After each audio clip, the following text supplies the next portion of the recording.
Bonjour et bienvenue à notre webinaire Comprendre les principales règles d'utilisation des heures de délégation. On va parler principalement des heures de délégation du CSE. Ensuite, dans un deuxième temps, je vais vous présenter notre logiciel de gestion des heures de délégation, mon mandat. Je me présente d'abord, mon nom est Benasser Melika, je suis ergonome avec une spécialité sur les interfaces machines et je travaille depuis les 20 dernières années en santé, sécurité et conditions de travail. J'ai eu l'occasion d'intervenir de nombreuses fois auprès des CSE, notamment au niveau d'expertise, mais aussi au niveau de la formation obligatoire en santé, sécurité, conditions de travail. Je me suis aussi personnellement formée au niveau du CNAM en droit du travail et en relations collectives.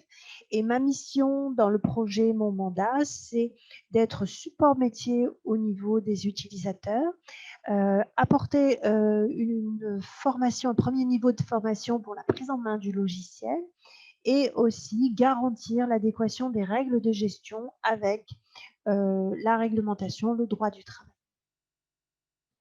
Alors, on va commencer par définir ce que sont les heures de délégation. Donc, les heures de délégation correspondent à un temps qui est prévu par la loi et qui est bien sûr accordé par l'employeur pour exercer ses fonctions dans le cadre d'un mandat.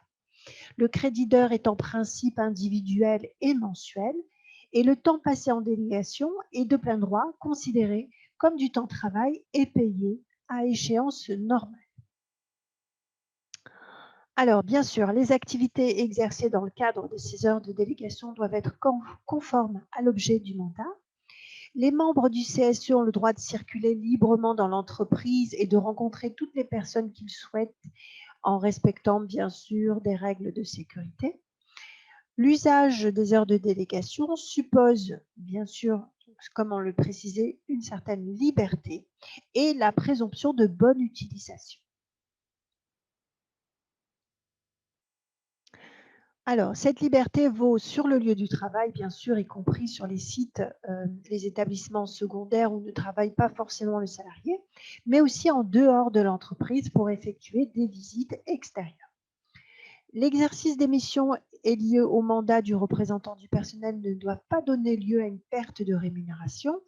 Donc, ce qui veut dire que les frais de déplacement, les frais d'hébergement sont rémunérés par l'employeur lorsqu'il s'agit de réunions plénières organisées par l'employeur, comme la réunion, la réunion du CSE ou de la C2SCT.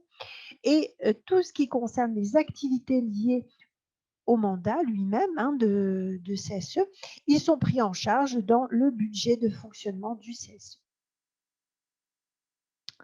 Ensuite, l'usage des heures de délégation. Donc, les heures sont uniquement attribuées aux titulaires, mais bien sûr, au sein de l'entreprise, il peut y avoir une répartition différente. Donc, le crédit d'heures de délégation constitue un minima qui peut faire l'objet d'aménagements conventionnels plus favorables et faire bénéficier, par exemple, aux titulaires d'un crédit d'heures. Alors, le volume d'heures par défaut, donc on le retrouve dans le tableau de l'article R 2314-1. Alors, je vais vous donner un exemple, par exemple, une entreprise qui se situerait dans cet intervalle de 100 à 124, on dirait qu'une entreprise de 110 salariés, où il y aurait 6 titulaires, par exemple, qui bénéficient de 21 heures, avec un plafond mensuel global pour l'ensemble des titulaires de 126 heures. Maintenant, le volume d'heures défini par accord d'entreprise. Alors, le PAP peut modifier le nombre de sièges ou le volume des heures individuelles de délégation en respectant certaines règles. Alors, qu'est-ce que ça veut dire? Ça veut dire que, par exemple, dans notre exemple de 110 salariés, on peut imaginer que par accord d'entreprise, on n'est pas 6 titulaires, mais 4. Dans ce cas, il faut que le volume d'heures global, qui est en lien avec l'effectif de l'entreprise, soit respecté. Donc ici, 126 heures mensuelles soit divisé par 4 puisque le nombre de sièges est diminué. Voilà, donc le volume d'heures est au moins égal aux dispositions légales selon l'effectif de l'entreprise. Il faut aussi respecter la répartition des heures au sein des collèges Et en plus, le nombre d'heures individuelles ne doit pas être inférieur à 10 pour les entreprises de 11 à 49 et ne doit pas être inférieur à 16 heures pour les entreprises de 50 salariés et plus. Parlons maintenant du report des heures annualisées. Donc, le report des heures est cumulatif sur une période de 12 mois. Alors, les modalités pratiques de report des heures sont définies, doivent être définies dans le règlement intérieur du CSE. Alors, on va retrouver des modalités de calcul. Les trois principales qu'on observe, c'est le calcul de l'annualisation sur 12 mois glissants, la date anniversaire du CSE ou encore l'année civile qui va du 1er janvier au 31 décembre. Alors, comment s'effectue ce report? Déjà, pour utiliser les heures annualisées, l'élu doit informer son employeur au moins 8 jours avant, donc on parle de délai de prévenance, avant la date prévue d'utilisation des heures. Ensuite, il doit respecter un plafond, c'est-à-dire qu'il ne peut pas utiliser à minima plus de 1,5 fois son crédit d'heure. Alors, évidemment, par accord, on peut négocier des dispositions plus favorables, mais jamais en dessous. Alors, par exemple, dans une entreprise où chaque élu titulaire bénéficie de 22 heures, le plafond mensuel des titulaires et suppléants sera fixé à 33, c'est-à-dire 22 fois 1,5. Donc là, il est important de noter que c'est le plafond qui concerne les titulaires, mais aussi les suppléants qui vont s'aligner sur ce même plafond. Ensuite, la mutualisation maintenant. Donc, les élus peuvent s'échanger, se donner des heures. Alors, avec qui? Donc, on a la répartition qui peut se faire entre les membres titulaires du CSE et entre les titulaires et les suppléants. Il peut aussi se faire avec les représentants de proximité. Alors là aussi, il faut observer un délai de prévenance de 8 jours avant la date prévue d'utilisation des heures. Et il faut là prévoir une information écrite qui précise l'identité du donneur et du receveur de ces heures et le nombre d'heures qui est mutualisé entre les deux. Il y a encore une spécificité dans la mutualisation, c'est déjà le plafond, c'est que le fait de mutualiser des heures ne peut pas conduire à utiliser plus de 1,5 fois le crédit d'heure mensuel. Et puis, il y a aussi le report. Alors, les heures mutualisées ne peuvent pas être reportées d'un mois sur l'autre, ni être transmises à nouveau. Donc, l'élu qui reçoit ces heures doit en disposer courant du mois, ou bien elles seront perdues. Ensuite, on peut parler de l'usage des bons de délégation. Donc, déjà dire que leur mise en place nécessite une concertation avec les représentants du personnel intéressé. Si les bons de délégation sont déjà un usage dans l'entreprise, les représentants du personnel vont devoir s'y conformer. Alors, très important, le bon de délégation n'est en aucun cas une autorisation préalable, une demande d'autorisation pour utiliser ces heures, car cela constituerait une entrave au fonctionnement de l'instance. Alors, ça implique quoi? Qu'il ne faut pas faire figurer sur le bon de délégation la nature des activités que le représentant du personnel va mener.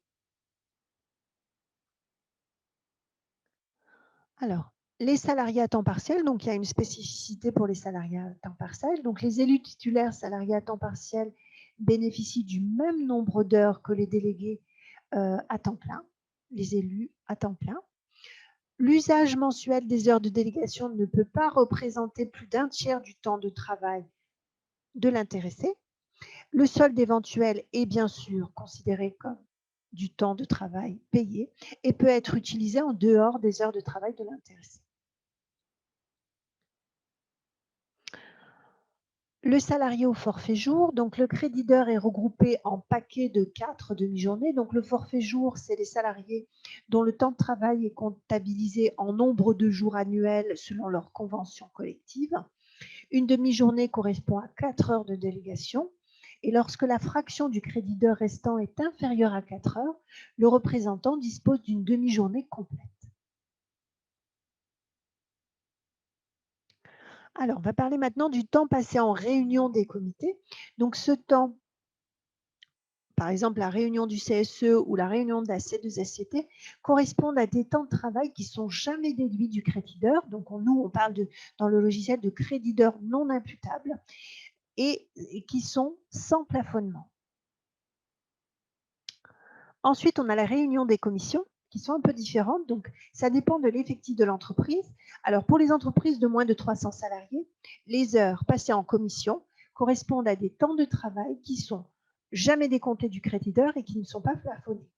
Par contre, pour les entreprises à partir de 300 salariés, donc 300 à 1000 salariés, elles correspondent à des temps de travail dès lors que la durée annuelle globale de ces heures n'excède pas 30 heures pour ces entreprises, et pour les entreprises de plus de 1000 salariés, 60 heures. Alors, d'autres activités peuvent être considérées comme du temps de travail non imputable aux heures de délégation, donc des activités non imputables aux heures de délégation. Donc, on va retrouver les enquêtes menées après un accident grave ou des incidents répétés ayant entraîné ou révélé un risque grave, au temps passé à la recherche de mesures préventives pour toute situation d'urgence et de gravité, et bien sûr aux formations obligatoires en santé et sécurité économique et sociale qui ne sont pas décomptées du temps des heures de délégation, bien sûr. Alors, un petit focus sur la C2SCT. Donc, elle est obligatoire pour les entreprises de plus de 300 salariés. Elle peut être rendue obligatoire par l'inspecteur du travail pour les entreprises de moins de 300 s'il le juge nécessaire. Les entreprises de moins de 300 peuvent aussi décider de mettre en place une de ces deux SCT. Alors, les modalités de fonctionnement et les moyens sont définis par accord d'entreprise. Ce qui veut dire que c'est l'accord d'entreprise qui va définir le nombre d'heures de délégation pour exercer les missions auprès de la C2SCT.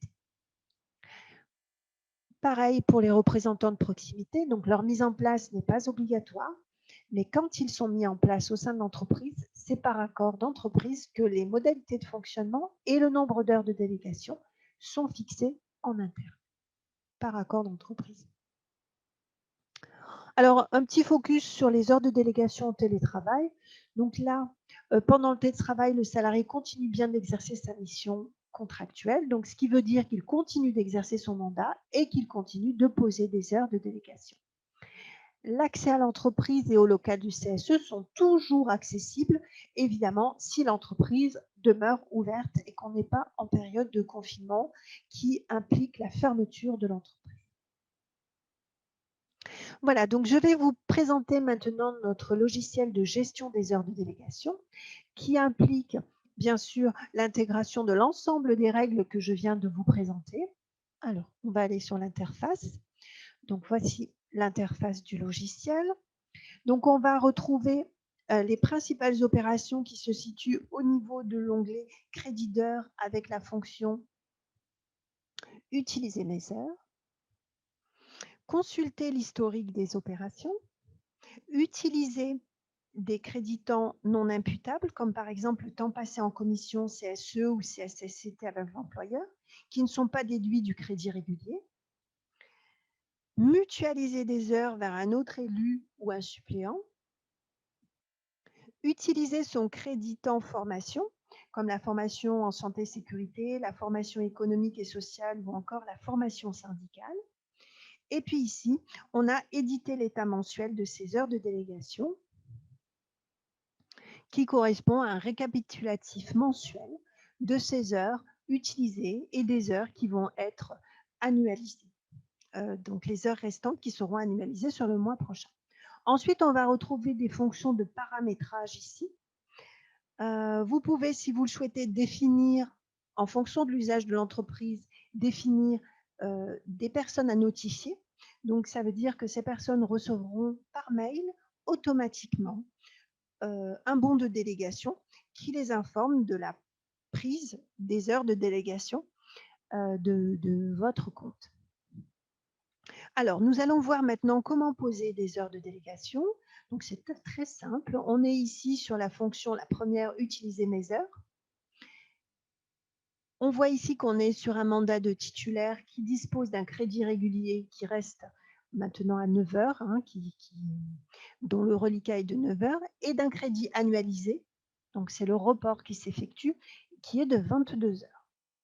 Donc on va utiliser le crédit régulier, on va définir la date, par exemple pour, on va dire, allez, le lundi 22 février, avec un démarrage à 14 heures et une fin prévue à 17 heures. Donc on valide. Ici, on voit que le calcul automatique se fait au niveau du nombre d'heures qui ont été posées. Voilà, au niveau de ce mandat, on voit que la personne bénéficie de 31 heures. Si on valide, on va avoir un décompte qui va nous ramener à 20 heures puisque c'est moins 3 heures. Donc on va valider. Et là, on voit que la délégation a bien été posée et que le bon de délégation a bien été envoyé puisque la personne a notifié des contacts à informer. Voilà. Donc là, on peut voir au niveau de l'historique des opérations, voilà, qu'on a bien posé une délégation pour le 22 février de 3 heures. Cette délégation est en cours. On voit ici qu'on peut imprimer, envoyer un bon de délégation. Et d'autres opérations sont en cours. Donc, c'est un compte de démonstration. Donc, on voit qu'il y a pas mal d'opérations qui ont été effectuées. Alors, chaque licence est multimandat. Donc, ici, on a simulé plusieurs types de mandats. Chaque mandat obéit à un nombre de règles de gestion qui lui sont spécifiques et qui lui sont particulières. Donc, l'application est disponible sur bureau et sur mobile. L'abonnement annuel est de 49 € et vous pouvez bénéficier d'un test gratuit de 2 mois pour valider l'adéquation du logiciel avec vos besoins. Pour cela, vous pouvez nous contacter directement via notre site internet heuresdedélégation.com. Donc, je vais ramener ici l'ensemble des informations de contact. Donc, ici, vous pouvez nous rejoindre sur monmandat.net ou heuresdedélégation.com aussi. Vous avez mon nom, vous avez un numéro de téléphone, une adresse mail, vous avez aussi une adresse de contact que l'on retrouve via le site internet. Je vous remercie de votre attention et n'hésitez pas à laisser des commentaires. Merci, au revoir.